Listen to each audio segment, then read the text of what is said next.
Bueno, don Jorge Kaxauer, ¿cómo le va?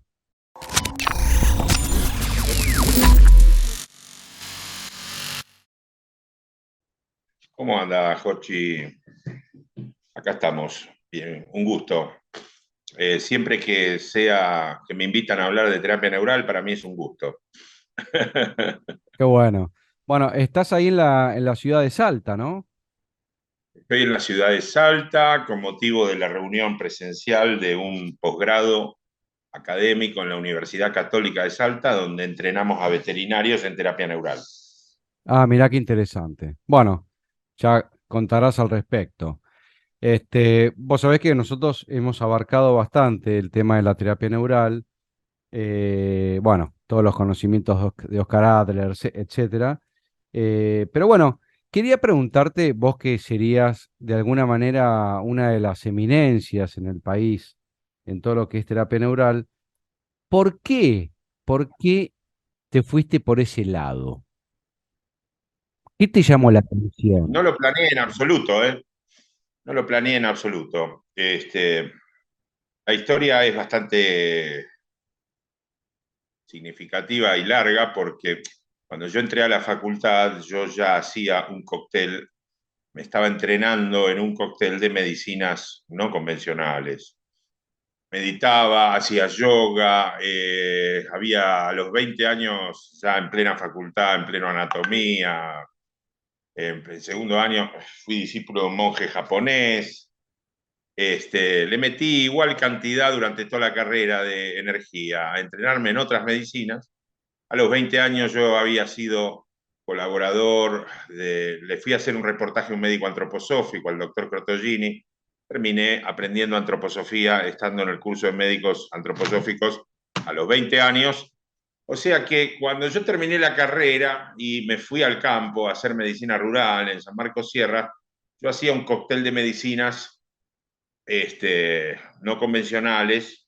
Nunca me dediqué a la alopatía, hice un internado rotatorio para prepararme para médico rural, así que no tengo especialidad convencional. ¿Mm? Soy un caso medio raro.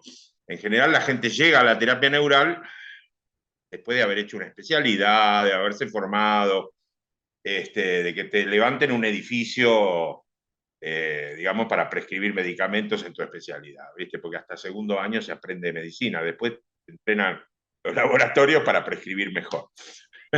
Más o menos así. Entonces, yo era médico rural, sumado a eso había aprendido estando allí en San Marcos Sierra como médico rural, empecé a entrenarme en vertebroterapia tibetana, entonces mi chakra los fines de semana parecía la chacra de Garrincha, venían porque era el médico de los testigos de Jehová de la zona, entonces me traían todos los casos insolubles de la provincia de Córdoba a mi chacra. Toda mi familia participaba del consultorio, yo los fines de semana trabajaba de 6 de la mañana a 12 de la noche más o menos. Y participaba ¿por qué? Porque los entretenían a los pacientes mientras esperaban, este, porque realmente era multitudes, viste que venían.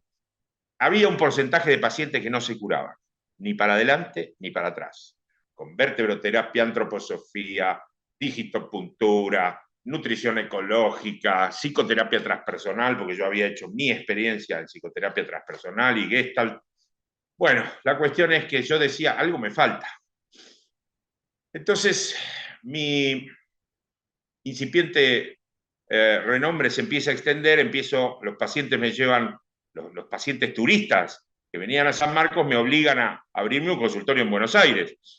Y en Buenos Aires, mi amigo Ignacio Fogel, un difunto médico uruguayo que fue después mi jefe en la facultad Maimónides, cuando hicimos el departamento de terapias complementarias en Maimónides, y yo dirigía allí un área de terapia neural, me dice, este fin de semana que venís, porque yo atendía viernes por medio allí, tenés que quedarte porque viene un maestro de Colombia a enseñar una medicina que se llama homotoxicología.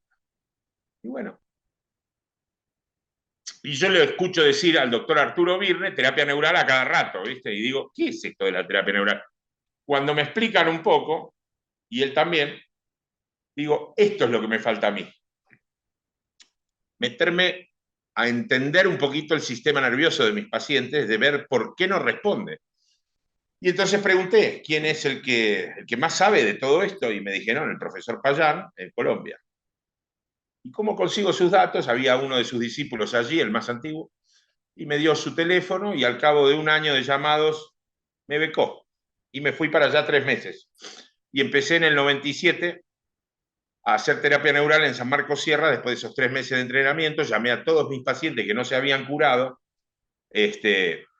para decirles, che, mirá, aprendí una medicina nueva, venite, tenés sesiones gratuitas. Yo quería practicar, quería saber cómo era, hasta que te cures.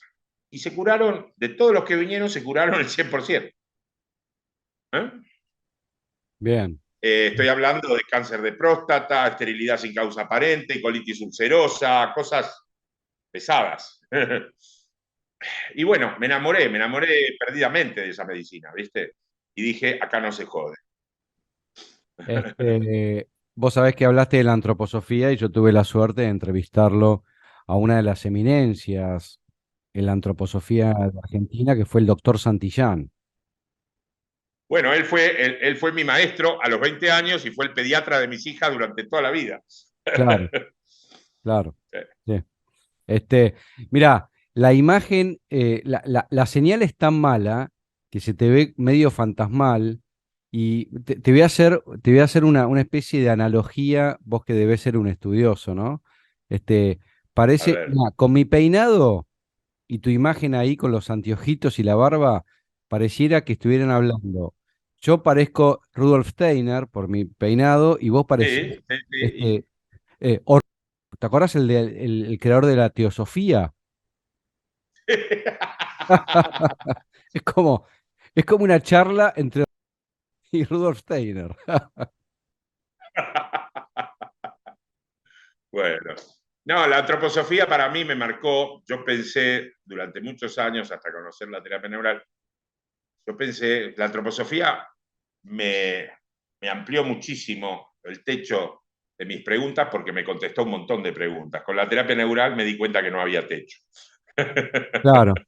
A ver, yo creo que a mí me encanta la antroposofía y la homeopatía, digamos que funcionan de una manera similar, no igual, pero similar, pero me parece que es un poco lenta a los tiempos que estamos viviendo, digamos, ¿no? O sea, creo que se necesita más efectividad y más rápido. No sé vos qué opinás. Además te voy a decir, es como que son concepciones diferentes. Primero, que en Latinoamérica no tenemos tiempo para, ni dinero para solventarla prácticamente, porque hay muchos pacientes que no tienen la posibilidad de comprar esos remedios. En segundo lugar,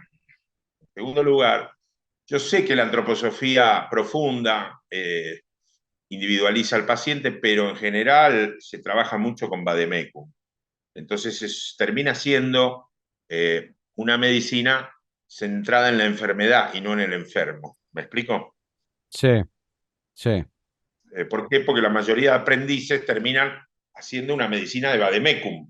O sea, esclerosis múltiple y le hacen el mismo tratamiento a todos, ¿viste? Pero en realidad, en el fondo, me imagino este, que es como la acupuntura. Nos trajimos las agujas, pero nos olvidamos del viejito que observaba y que individualizaba tomando los pulsos.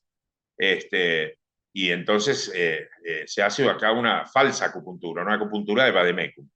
Eh, una de las primeras cosas que yo le escuché decir a Payán en ese entrenamiento en Colombia, en Popayán, donde estuve 3 meses yendo de lunes a sábado, de 9 de la mañana a 3 de la tarde, viendo 25, 30 pacientes por mañana, fue el Vademecum es el bastón de los idiotas. Por una cuestión muy. Vos sabés que la filosofía médica, con el disposicionalismo causal, ya está llegando a la misma conclusión que nos inculcó Payán desde el principio. Hay que individualizar al paciente, no hay que hacer una medicina centrada en enfermedades, hay que hacer una medicina centrada en ese paciente, en ese enfermo, que tiene una historia y una historia de cimbronazos que es única, irrepetible. Y entonces el disposicionalismo médico, filosóficamente hablando, en la filosofía de la medicina, hoy llega a la misma conclusión, de que vamos a aceptar la medicina basada en la evidencia, cuando la evidencia incluya esos aspectos fenomenológicos de la entrevista con el paciente, esos aspectos de la vida personal del paciente. ¿Me explico? Tenemos una historia que es única e irrepetible. Entonces, si vos me traes 100 pacientes con migraña, uno se va a curar con una inyección en las amígdalas, otro se va a curar con una inyección en la próstata, otra porque tuvo 3 abortos provocados y hasta el día de hoy no se lo perdona, se va a curar con una inyección en los plexos ginecológicos. ¿Me explico? Entonces no se puede generalizar. Totalmente. Ahora, por eso, acá desde el canal de Zika Films venimos abocando mucho al tema de lo que se podría denominar la individualidad bioquímica de la persona y no solamente bioquímica, o sea, espiritual, emocional, psíquica, o sea, no hay que generalizar, ahí estamos totalmente de acuerdo. Em, yo sé que vos estás abocado mucho a la enseñanza, pero también me imagino que atendés pacientes, ¿no? Todos los días de Dios, de lunes a sábado. Y los días que tenemos curso, los domingos también. ¿Eh? Mirá qué bien. Y vos aplicás, digamos, solamente terapia neural o lo mezclás con otras técnicas? ¿Cómo funciona Yo una? hago terapia neural pura desde hace 27 años. Eh, la terapia neural no, es, no es lo mismo que usar homeopáticos mezclado con la procaína. ¿Viste? La terapia neural es el uso de anestésicos locales en forma terapéutica y diagnóstica, pero exclusivamente. Entonces, existen, digamos, tergiversaciones o desarrollos eh, técnicos, como por ejemplo la biopuntura o la mesoterapia, etcétera, pero no son eh, parte de la concepción de la terapia neural, que ya está denominándose a sí misma en Latinoamérica medicina neural terapéutica, porque excede los límites de una terapia, porque es un sistema médico complejo que cumple con todos los requisitos de cualquier sistema médico, como la homeopatía, la acupuntura o como la que llamamos medicina ortodoxa, es decir, tiene un corpus doctrinario, tiene un sustento fisiológico, un sustento filosófico. Entonces, la medicina neural terapéutica es solamente el uso de anestésicos locales. Que en determinado momento nosotros podamos trabajar en red con otras medicinas, tiene sus uh, específicas reglas de juego. Yo puedo, por ejemplo, en pacientes oncológicos avanzados, usar el iscador, el medicamento para tratamiento oncológico de los antroposóficos, y combinarlo con la terapia neural en el sentido de ir haciéndolo paralelamente. Pero, por ejemplo, yo no puedo permitir que un paciente que llega medicado con pluricismo homeopático, que es una señal muy específica, un medicamento en un frasquito que tiene 5 o 6 sustancias, en forma de medicamento homeopático, en forma de tintura, en forma de esencia. Entonces, yo si pongo ese paciente que está tomando un medicamento homeopático pluricista, es una señal específica que con la señal inespecífica de la procaína se antidotarían. Entonces yo le hago cortar al paciente esa medicación durante 10 días o una semana. Es sí compatible con un paciente que llega y está tomando un medicamento homeopático único, porque es una señal inespecífica, es una información que le permite al cuerpo decidir por sí mismo cómo administrar su energía. ¿Me explico? Va un paciente con cualquier tipo de patología, vos la podés atender. Ahora, ¿cómo funciona? Sabemos que actúa en los campos interferentes y bla, bla, bla, pero digamos, según tu intuición, ¿por qué logra curar muchas patologías la introducción, o sea, introducir esta anestesia que, bueno, procaína, o tal vez en algún momento has usado lidocaína, no lo sé? ¿Por qué logra recuperar? Yo te digo, realmente yo estoy experimentando con la terapia neural y para mí es fantástica y tengo miedo de hacerme adicto porque me encanta. Es más, me hace llorar. Cada vez que me aplican procaína, me genera un tema emocional. No sé qué me podés decir al respecto. Y te puedo decir muchas cosas. Primero, hay que ver eh, qué entendemos por emoción, ¿no? ¿Cuál es el concepto de emoción? ¿No? Hay mucho cerebrocentrismo y neurocentrismo en los conceptos modernos de emoción y en los conceptos modernos de cognición. La terapia neural creo que eh, coincide más con estas modernas concepciones de la inactividad, de la emoción corporeizada, encarnada en un organismo entero, en un cuerpo que tiene un cerebro, que tiene una mente y que funciona inseparablemente de un ambiente. Como dice el neurocientífico, célebre neurocientífico turco Erol Bazar, es un sinsitio cuerpo, cerebro, mente, ambiente. O como dice el psicólogo finlandés Timo Harvileto, es el sistema organismo-ambiente. Es inseparable de su ambiente. Entonces, pero también la terapia neural, hay mucho neurocentrismo en la medicina en general. Pero imagínate que nosotros los neuroterapeutas tenemos un pasado y una tradición muy neurocéntrica porque nos basamos mucho en toda la parte, en todos nuestros fundamentos científicos en la neuropatología de Speransky, en el nervismo ruso. Hoy en día podríamos decir que nosotros somos un enjambre de enjambres. Funcionamos más como un enjambre de enjambres, hablando de que los tres enjambres principales del organismo son el enjambre neural, el enjambre endocrino y el enjambre inmunológico, pero hay muchos otros enjambres. Está el enjambre de células endoteliales, el enjambre de fibrocitos en el tejido de la sustancia intercelular o lo que se llama el extracelular o el sistema básico. Ahí hay células que son los fibrocitos que pueden de algún modo ser como una especie de red también. Los linfocitos del sistema inmunológico parecen neuronas celulares, móviles. ¿Por qué? Porque trabajan con la información como si fueran un cerebro móvil, los linfocitos. El sistema inmunológico no es un sistema de defensa, es un sistema de múltiples funciones, pero entre otras es un sistema de autorreconocimiento, de percepción pura. Entonces, desde la terapia neural nos separamos más en sistemas, el sistema nervioso mismo no existe. Es un suceso que nosotros, para comprenderlo, separamos en nervios, en sistema nervioso central, periférico, pero que en realidad funciona todo como una unidad. Entonces, en esa unidad, las emociones funcionan de algún modo como el elemento clave para percibir si algo en nuestra constante interacción con esa parte que llamamos ambiente, pero que es una muestra misma, para de algún modo señalizar qué es bueno o qué no es bueno, qué es positivo, qué es negativo para la evolución nuestra, para la supervivencia nuestra.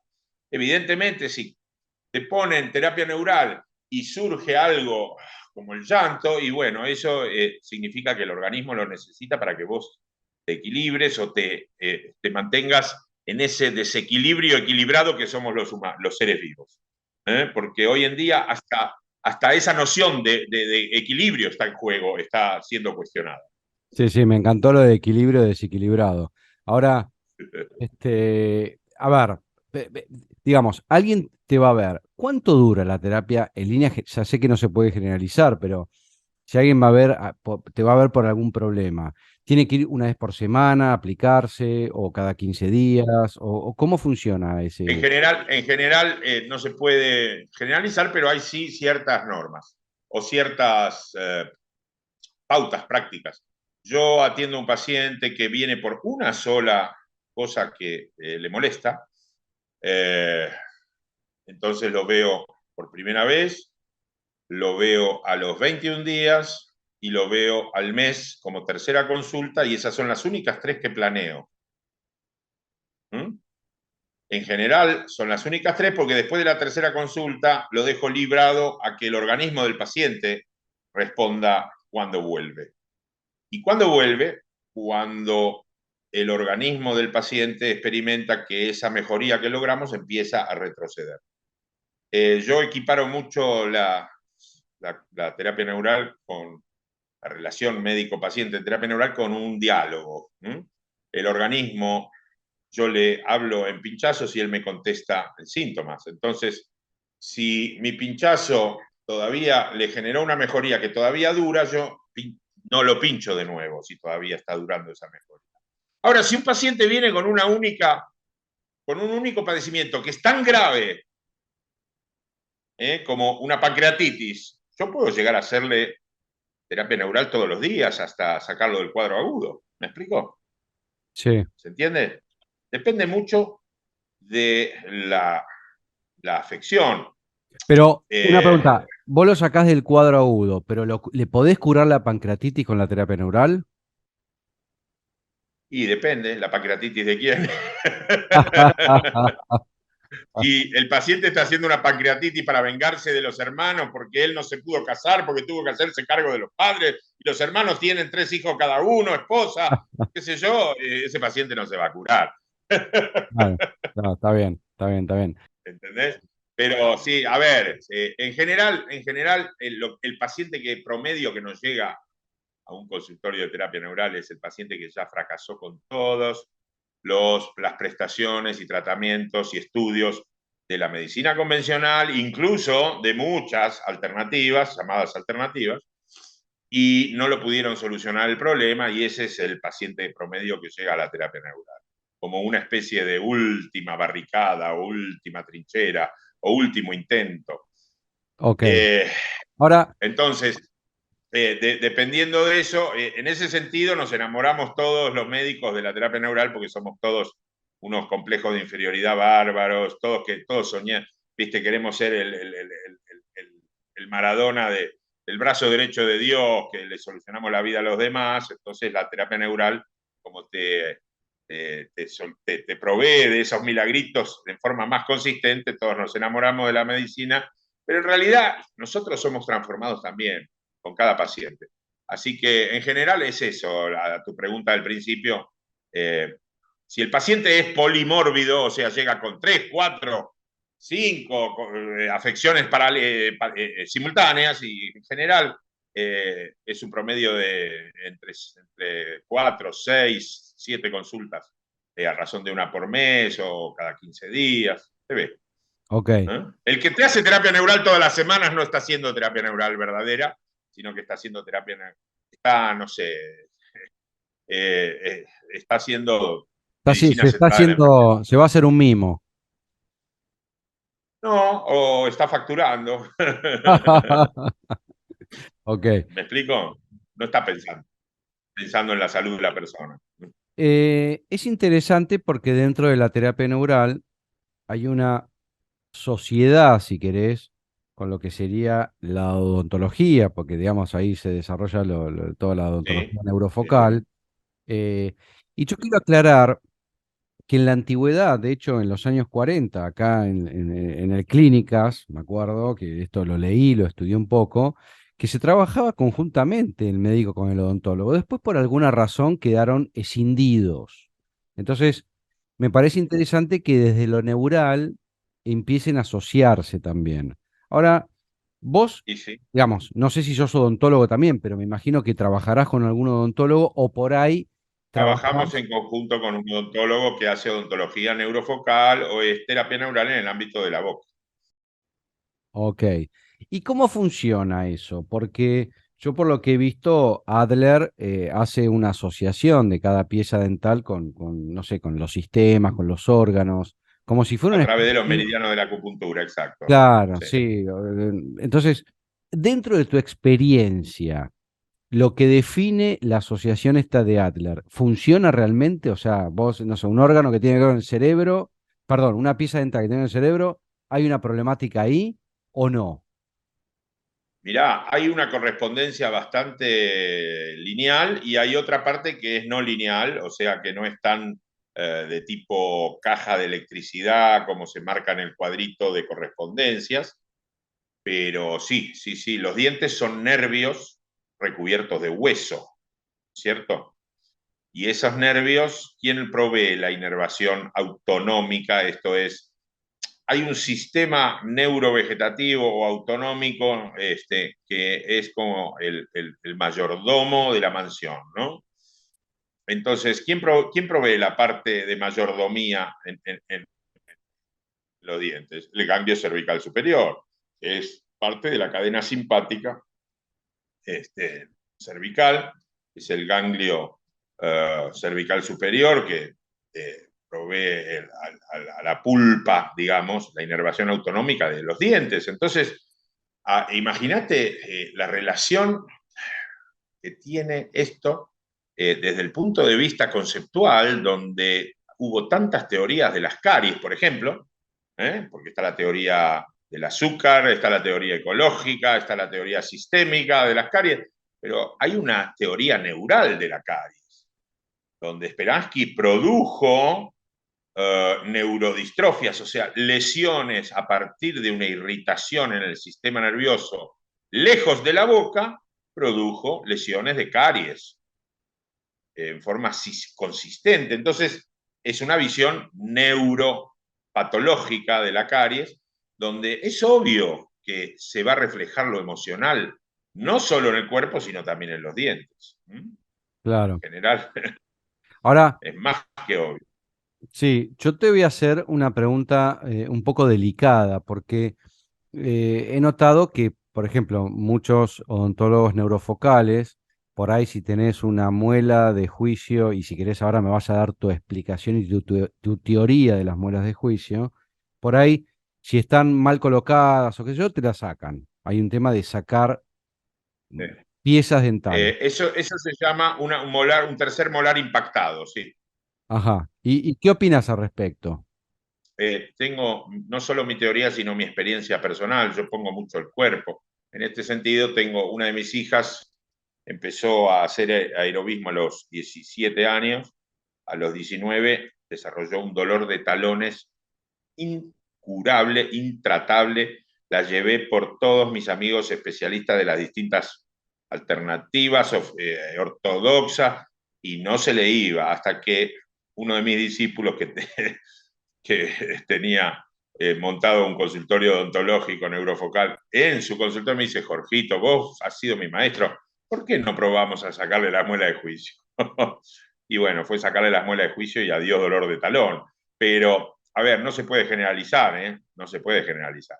En general, un tercer molar impactado que está presionando sobre el otro diente es eh, un factor de irritación neural muy obvio.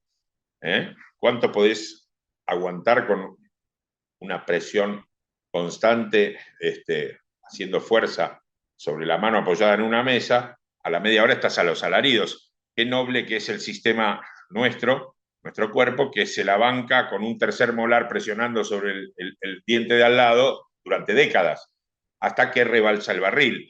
Claro, Y ahí sobreviene una enfermedad que está alejada de la boca, pero resulta que solamente se cura cuando le sacas esa muela. ¿Me explico? claro, claro. Ahora, ¿vos qué crees que pasa con las muelas de juicio? Porque, digamos, supuestamente dicen que no hacen falta, que tiene que ver con alguna mutación que hemos tenido, que no son No, no necesarias. es mutación, es bastante lógico que los niños de hoy están naciendo sin terceros molares, porque ya no necesitamos tanta paleta para procesar la comida, porque viene bastante procesada ya la comida de la humanidad. Entonces, ya hay niños, la mayoría de niños están naciendo sin muela de juicio. ¿Mm? Ahora, no es una mutación, es parte de una evolución. El maxilar se está cortando, en las edades avanzadas se acorta más por la pérdida de sustancia ósea, entonces hay menos lugar, pero tampoco es que yo voy a sacar todas las terceros molares de mis pacientes que vienen con un problema, ¿entendés? No puedo generalizar. Claro, Entonces, hay que ir dialogando con el sistema a través de preguntarle. ¿Quién me niega que yo le pueda preguntar al organismo a través de mi inyección neural terapéutica? ¿Me explico? Sí. Ok. Ahora, yo te voy a hacer un enunciado a ver qué opinás. Hoy por hoy se podría decir que está bastante en boga lo que se llamaría la medicina biológica o mismo la odontología biológica, que en principio utilizan terapia neural, utilizan terapia ortomolecular, utilizan tratamientos. Ozono, etcétera. Exacto.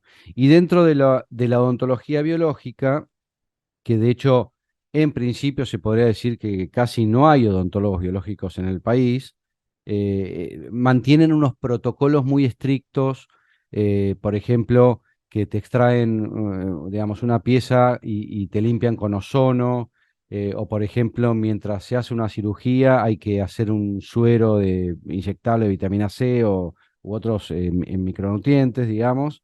Este, Mira, y lo que se sostiene dentro de esa odontología es que, por ejemplo, tratamientos de conducto donde se deja un diente muerto, hay que sacarlo, porque no se puede tener nada muerto y genera bacterias. Y mucha gente supuestamente yo digo supuestamente porque hoy por hoy es todo supuesto, se ha curado de enfermedades autoinmunes o de mismo cáncer que se ha generado a través de infecciones en la boca por cavitaciones. Entonces, hoy por hoy yo lo que me estoy dando cuenta es que este tipo de odontología se ha convertido en una gran sacadora de dientes. Hay gente que dice, no, hay que sacar 8 dientes, 8 piezas porque están muertas. A ver si me podés ordenar un poco esto, Jorge. mira, en principio te puedo decir que se abandonó por completo esa visión hace mucho tiempo en la terapia neural. En la terapia neural, la visión clásica de los maestros como Rab, como el propio Ernesto Adler, etcétera, la visión era de, bueno, limpiemos todo diente muerto, es un campo interferente, aunque no se vea infección, etcétera, y hay que sacarlo. No, momento. Primero, ¿cuál es el concepto de enfermedad y de salud que tenemos? La mayoría de médicos que dicen practicar, o odontólogos que dicen practicar una medicina biológica, tienen todavía un concepto eh, de salud y de enfermedad basado en un paradigma perimido ya desde mediados de los años 90, que era el paradigma de el organismo como, como una entidad autoorganizativa que busca su homeostasis. Hoy ya se habla empezó a surgir mucha información que contradecía, mucha información que no era explicable a través de ese paradigma de la homeostasis. Hoy se habla de homeodinamia, hoy se habla de fisiología fractal, si querés, desde los años 90, con los trabajos de West, de Goldberger, de Uktomsky en Rusia, de Anochin con la teoría de los sistemas funcionales, de Bernstein con la teoría de los anillos reflejos y de la repetición sin repetición. Eh, por ejemplo, te diría, hoy en día ya no se concibe al organismo o a la enfermedad del organismo como una cosa que el organismo produce para ante una discordancia con el medio ambiente que no puede superar, entonces la enfermedad es algo que nos va a ayudar a sobrevivir. No. Eso, la restricción ante una situación conflictiva con la relación con el ambiente, es algo que ocurre, pero en realidad el organismo lo que hace es evolucionar según sus capacidades por el mero hecho de hacerlo, de usar sus programas y sus aptitudes. Que ocurre una adaptación, seguramente, pero ese no es el objetivo. Y obviamente, entonces la mayoría de los médicos sigue buscando de algún modo equilibrar los números como el mismo terapista intensivo del hospital.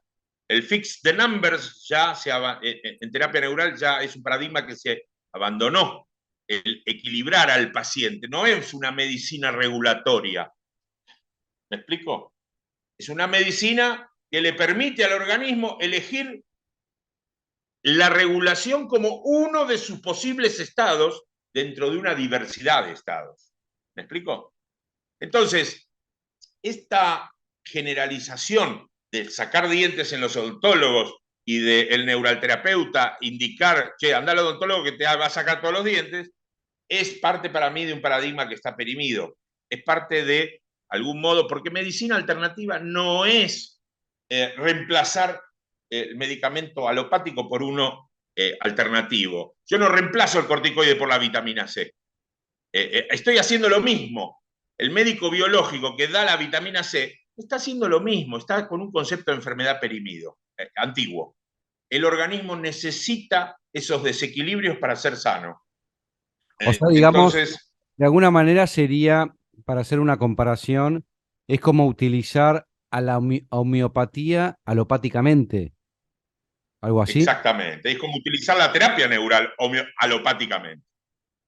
El concepto de fenómeno en segundos y de campo interferente, en ese sentido, le hizo mucho daño a la terapia neural, porque ahí tenés una legión de neuralterapeutas que está con el test de muscular intentando diagnosticar el campo interferente en forma para demostrar que yo sé, que yo eh, tengo certezas. Y es una arrogancia muy grande porque en realidad no sabemos un carajo. En el fondo, todavía no sabemos demasiado acerca de... Se avanzó mucho, es cierto, pero todavía nos falta muchísimo para entender las complejidades de un organismo viviente. Claro, No es algo que podamos decir, yo sé como dice el especialista alopático, o como el médico biológico, que yo sé que la vitamina C te va a hacer bien. sí.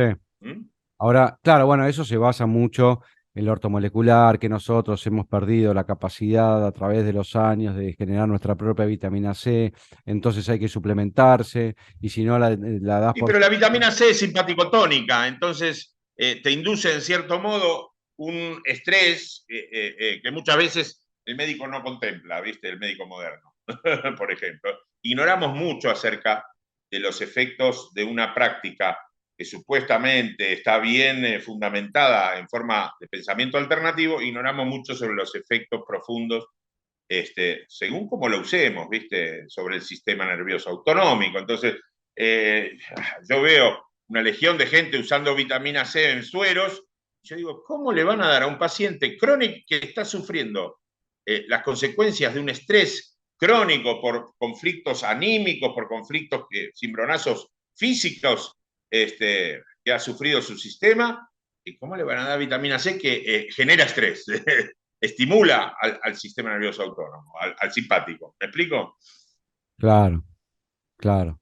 Hay mucha chantada dentro Bueno, lo que pasa es que no supuestamente... chantada en el sentido de mala fe, sino de desactualización, muy poco rigor. No, ¿Viste? no, seguro, seguro. Lo que pasa es que, bueno, a través de suero funciona a nivel oxidativo y supuestamente oxidando uno puede recuperarse de ciertas patologías, pero bueno, es verdad que al estresar el simpático, digamos, el parasimpático queda ahí tambaleando, se me ocurre, ¿no? Y lo mismo con el estrés oxidativo, ¿viste? Con todo este tema de combatir los radicales libres, vos podés llegar a acelerar la circulación de protones y electrones por la cadena respiratoria a tal punto de que terminás generando todo lo contrario que buscás porque le sacás el feedback negativo de cierta presencia de radicales libres, hace que la circulación de protones y electrones por la cadena respiratoria sea más lenta y no funcione como una tubería donde rebalsa por todas las grietas una cantidad radical libre que termina asesinando a la mitocondria. ¿Me explico? A veces se genera mucha iatrogenia si no medís bien lo que haces desde el punto de vista físico-químico, ¿no? Con la medicina ortomolecular se hace mucha iatrogenia también. Totalmente, totalmente. Ahora, digo, ¿no? Yendo a lo práctico, vamos a suponer vuelvo con el tema de las piezas dentales. Vamos a suponer que tenés un paciente, o vos mismo, te hicieron un tratamiento de conducto en el pasado y tenés un diente muerto. Creo que en la boca es el único espacio donde nosotros los humanos dejamos algo muerto, porque digamos, dentro del organismo no hay nada muerto. Entonces digo, si es muerto, a ver, yo pienso, se generan bacterias, infecciones, cavitaciones. Estoy de acuerdo. ¿Y qué decís? ¿Lo sacamos o no? ¿O hay manera de limpiar esa cavitación y por ahí protegerle esa pieza dental? Porque también no hay que olvidarse que hay todo un negocio con el tema de los implantes, ¿no? Sí, sí, sí. El tema de los implantes, si vos mirás biopolíticamente el asunto, todas las empresas productoras de implantes del planeta son subsidiarias de la misma única empresa mundial que es dueña de todas las fabricantes de implantes. Entonces, me encanta desde ese punto de vista eh, la, la postura del odontólogo argentino eh, que dice, ¿por qué no, por qué no dejar en paz a los ancianos desdentados y dejar de llenarlo de implantes y dejarlo que sean un poco felices con su boca desdentada, ¿no? Claro, claro. No, ¿Viste? Porque a ver, yo veo a veces que llegan, yo veo que a veces llegan personas de edad con 3 implantes juntos, ¿viste? Que es un negocio, ¿viste? A veces. Entonces, por eso nosotros lo que hacemos es muy simple. Nosotros hacemos una especie de cociente vegetativo en el sentido, esta persona tiene la suficiente polenta en su organismo como para compensar desde lo corporal y seguir teniendo ahí ese campo interferente odontológico, porque no queremos tomar una conducta cruenta de exodoncia que después no tiene reversa y que le va a desequilibrar toda la mordida. Entonces intentamos desde lo corporal, ¿entendés? Entonces, si vemos que después el paciente no mejora y entonces siempre pedimos la segunda opinión de un odontólogo y a veces el odontólogo te dice, no, esperemos. No se puede generalizar, pero que es cierto que muchos eh, dientes con endodoncia eh, son insalvables en el sentido de es un campo interferente que hasta que no lo resolvés sacándolo o hasta que no limpias quirúrgicamente ese nico o necrosis inducing cavitary osteoma, los reblandecimientos que se arman en el maxilar y que no son detectables en la panorámica, hasta que no los raspás y limpiás todo ese tejido necrótico, el paciente no se cura. Es verdad, a veces hay casos en que no se cura y no tiene solución de otra manera. Entonces se ve la forma después de compensar eso, qué sé yo, sin meter metal en la boca, a través de, hoy en día el está circonio surgiendo. No, el circonio también es un problema, ¿viste? también. Sí, está surgiendo, ahora se está usando el PIC, que es una cerámica, una sustancia cerámica no metálica, de la cual se empezó a usar eh, para hacer prótesis corporales, pero ahora también se está usando para evitar el metal en la boca. Es todo un equilibrio muy, muy, muy sutil el lograr eh, eh, una conducta y una decisión final en el sentido de que dialogamos con el odontólogo ayuda al paciente en el sentido de no dejarlo a expensas o expuesto al odontólogo de su prepaga, que lo que busca es facturar, y en general las conductas que va a tomar el odontólogo de la prepaga son conductas que si hace lo que indica el odontólogo neurofocal va a ganar menos dinero, entonces se niega a hacerlo, lo que el odontólogo neurofocal indicó. Entonces nosotros, viste, esto es una cosa muy, muy, muy delicada, Muy pero no delicado. se puede generalizar y es cierto, sí, que el organismo necesita a veces deshacerse de ese tejido muerto y otras veces lo puede compensar y aguantar.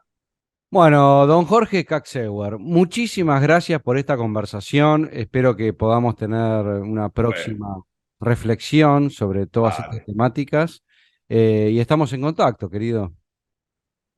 Bueno, gracias, Joche. Un gusto y bueno, estamos siempre para hablar de terapia neural muy, muy deseosos y gustosos porque sobre todo la terapia neural nos permite a nosotros cambiar con cada paciente porque en realidad la terapia neural no es ni inyectar procaína, ni ayudar al paciente a deshacerse de campos interferentes, ni neutralizar nada, ni equilibrar nada. La terapia neural es la forma de ser acompañadores realmente impecables, en el sentido de que lo único que nos permite a ciencia cierta la terapia neural es acompañar al paciente en un viaje desde un lugar hacia otro, donde el paciente tiene que recorrer ese viaje y nosotros acompañarlo es un honor y un placer y una transformación para nosotros mismos. El paciente aprende y nosotros aprendemos porque la enfermedad, en cierto modo, es un sistema de aprendizaje. Como decía el maestro de Foucault, Canguilhem, hablaba de la enfermedad del hombre normal, del hombre que nunca se enferma, dice, hay de aquel que nunca se enferma y no aprende ningún pasito nuevo en la danza de la vida, ¿no? Magistral, querido. Un abrazo enorme. Un gusto. Chau, chau.